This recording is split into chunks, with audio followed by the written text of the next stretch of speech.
Easy team, just a quick one. Reggie.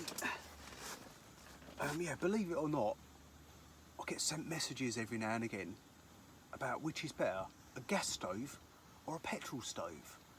And there isn't really a better, it's just whatever you want from your stove. Because obviously some people like gas, a lot of the convenience of just having the little bottles, the inconvenience of going to fucking buy them or order them, or running out, chip down, go outdoors when you've run out. And some people don't like petrol ones because of the smell and the contamination and all the fucking rest of it. But for me, I've used the both in my fishing time, and I always tend to draw back to petrol. Reason being because I can keep a canister in the car or whatever. It's always there, there's 5 litres of it. It pretty much does most of the winter. And you've got a good indication when it's fucking running out, and you can stop off at the garage when you get your mocker, fill your little can up, and that's you done for the fucking winter. Or as long as the stove fucking survives the winter, because the Colemans can be a bit dodgy, you know. Again, it's what you want from a stove. Now, my stove, I don't really cook on it. I don't really have the time to cook. I mean, I can't be bothered with tea and coffee when I come fishing. I'm here at 7:30. I mean, it's middle of winter. I've got a bottle of juice. That does me. So what I use a stove for is just to keep the chill out of the air. You should never use a stove inside the bivvy. Always use stoves in a well-ventilated area, preferably 2 metres from the bivvy, just to avoid any accidents. But no, for me, the door goes down, the stove gets laid in front of the door, it's on nice and low, just keeps the chill out of the air, doesn't it, when I'm pootering about and doing stuff. If you want a really good kip, like the biggest kip you fucking ever had, then just go to sleep. Go to sleep with it on, and you'll never wake up. So just be careful of that one. But if you do it, fucking you crack on. But no. So anyway, this is my little Coleman. Obviously, if you want something that's a bit more, I don't know, what's the word for it?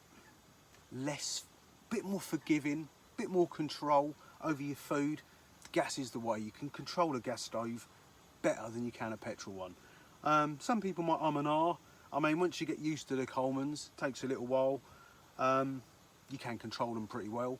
But if you're new to it, then I'd watch it.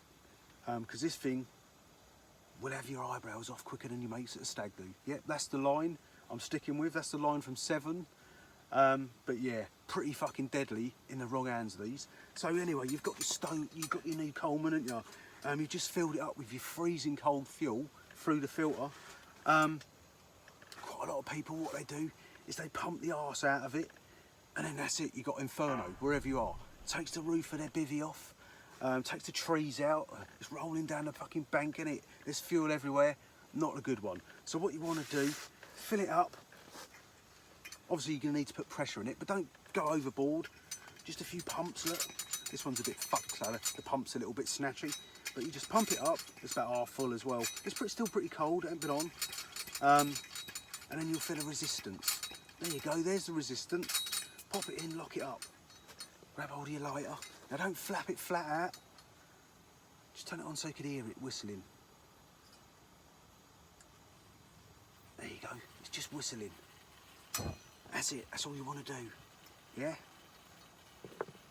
Looks a bit fucking leery, doesn't it? But this one's old. When they're new, it'll be a bit less fierce. Looks worse than it is, to be fair. It's only about 4 inches high.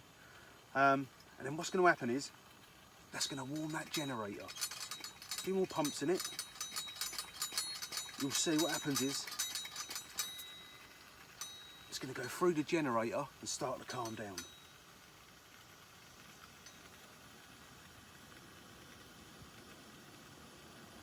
There you go.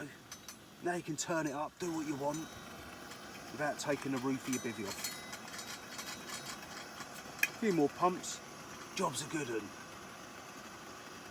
Right, so anyway, there's that. That's the correct way out of light a Coleman. Well, not the correct way, but a pretty safe way to do it. Obviously, it would be safer outside the bivvy, don't forget that one. So that's me, really. Hope you've learned something. And yeah, I'll see you soon.